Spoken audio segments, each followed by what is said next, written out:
بسم اللہ الرحمن الرحیم۔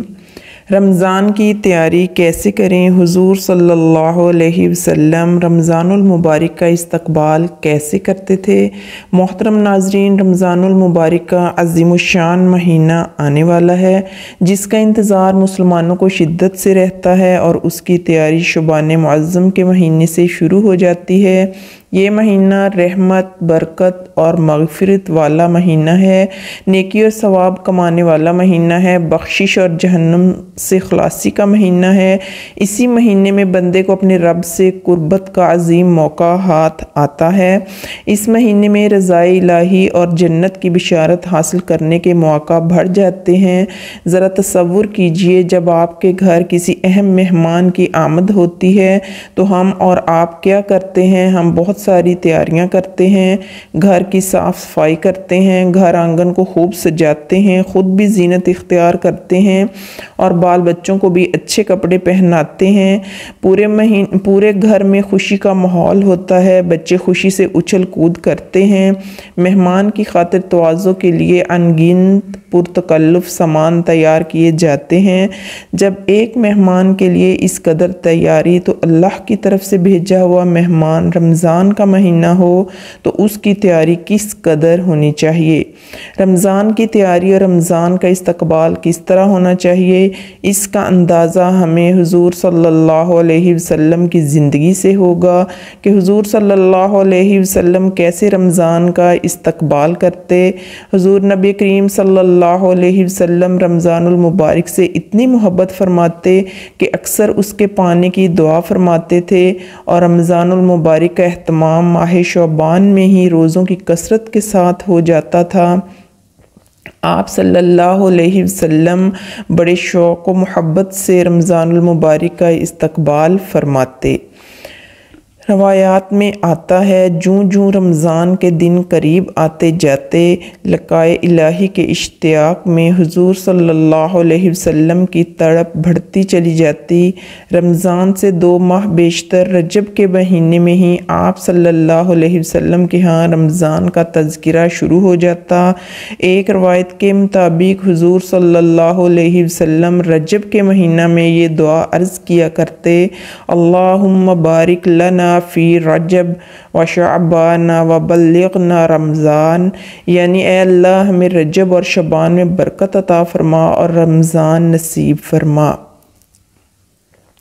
حضور نبی کریم صلی اللہ علیہ وسلم اس مبارک مہینے کو خوش آمدید کہہ کر اس کا استقبال فرماتے اور صحابہ کرام سے سوالیہ انداز میں 3 بار دریافت کرتے: کون تمہارا استقبال کر رہا ہے اور تم کس کا استقبال کر رہے ہو؟ حضرت عمر بن خطاب رضی اللہ تعالیٰ عنہ نے عرض کیا: یا رسول اللہ، کیا کوئی وحی اترنے والی ہے؟ فرمایا: نہیں۔ عرض کیا: کسی دشمن سے جنگ ہونے والی ہے؟ حضور نبی کریم صلی اللہ علیہ وسلم نے فرمایا: نہیں۔ عرض کیا: پھر کیا بات ہے؟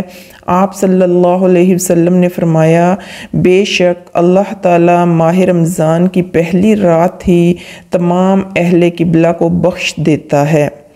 جب حضور صلی اللہ علیہ وسلم شعبان کے مہینے میں داخل ہوتے تو یہ ذوق و شوق مزید بڑھ جاتا اور آپ کی شب و روز رمضان جیسا رنگ اختیار کر لیتے، گویا آپ صلی اللہ علیہ وسلم رمضان کی برکات سے بھرپور طریق سے فیض یاب ہونے کی خاطر مشق فرما رہے ہوں۔ ام المومنین حضرت عائشہ رضی اللہ تعالی عنہما ماہ شعبان کے شب و روز بیان کرتے ہوئے فرماتی ہیں: حضور صلی اللہ علیہ وسلم شعبان کے مہینے میں اس قدر نفلی روزے رکھتے کہ ہمیں محسوس ہوتا گویا آپ مسلسل روزے رکھتے چلے جائیں گے، اور جب روزہ رکھنا چھوڑ دیتے تو ہمیں لگتا کہ آپ مزید روزے نہ رکھیں گے۔ نیز آپ بیان فرماتی ہیں کہ میں نے رمضان کے علاوہ رسول اللہ صلی اللہ علیہ وسلم کو کبھی پورے مہینے کے نفلی روزے رکھتے نہیں دیکھا، اور جتنے روزے آپ صلی اللہ علیہ وسلم شعبان میں رکھتے، میں نے کسی مہینے میں اس سے زیادہ روزے رکھتے آپ صلی اللہ علیہ وسلم کو نہیں دیکھا۔ حضرت ام سلمہ رضی اللہ تعالی عنہما بیان فرماتی ہیں کہ نبی اکرم صلی اللہ علیہ وسلم سال میں کسی مہینے کے مکمل روزے نہ رکھتے سوائے شعبان کے، اسے رمضان رمضان سے ملا دیتے تھے۔ پس یہ بھی استقبال رمضان کا ایک طریق تھا کہ آپ صلی اللہ علیہ وسلم اس مبارک مہینے میں داخل ہونے کی تیاری کے پیش نظر نفلی روزے رکھتے چلے جاتے اور روزے رکھتے رکھتے ہی رمضان کے مبارک ایام میں داخل ہو جاتے۔ شعبان کے دنوں میں رمضان کو پا لینے کی تڑپ کا اظہار اس حدیث سے بھی خوب ہوتا ہے جس میں حضور صلی اللہ علیہ وسلم نے رمضان کے انتظار میں شعبان کے دن گن گن کر گزارنے کی تحریک فرمائی ہے۔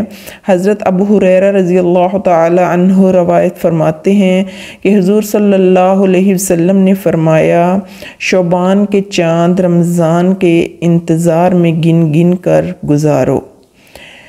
جب رمضان کی مبارک گھڑیاں قریب آتی اور طلوع ماہتاب سے یہ اطلاع مل جاتی کہ وہ مبارک مہینہ طلوع ہو چکا ہے جس کی نسبت اللہ تعالیٰ نے قرآن کریم میں یہ خوشخبری دی ہے کہ اس کی محض ایک رات 1000 مہینوں سے بڑھ کر ہے، تو آپ صلی اللہ علیہ وسلم کی ترب و مسرت دیدنی ہوتی۔ حضرت سلمان فارسی رضی اللہ تعالیٰ عنہ بیان کرتے ہیں کہ شعبان کے آخری دن حضور صلی اللہ علیہ وسلم نے صحابہ کو جمع فرمایا اور ان الفاظ میں خوشخبری عطا فرمائی کہ اے لوگو، غور سے سنو، تم پر ایک عظمت والا اور مبارک مہینہ سایہ فگن ہونے والا ہے۔ اس میں ایک رات ایسی ہے جو 1000 مہینوں سے بڑھ کر ہے۔ اللہ تعالیٰ نے اس کے روزے رکھنا فرض فرمایا اور اس کی رات کے قیام کو ثواب ٹھہرایا ہے۔ جو شخص اس مہینہ میں کوئی نفلی نیکی بجا لائے گا تو وہ ایسے ہی ہے جیسا کہ عام دنوں میں فرض کا ثواب ہو، اور جو شخص اس مہینے میں کسی فرض کو ادا کرے گا وہ ایسا ہے جیسے غیر رمضان میں 70 فرائض ادا کرے۔ یہ صبر کا مہینہ ہے اور صبر کا بدلہ جنت ہے، اور یہ غمخواری کا مہینہ ہے، اور یہ ایسا مہینہ ہے جس میں مومن کا رزق بڑھایا جاتا ہے۔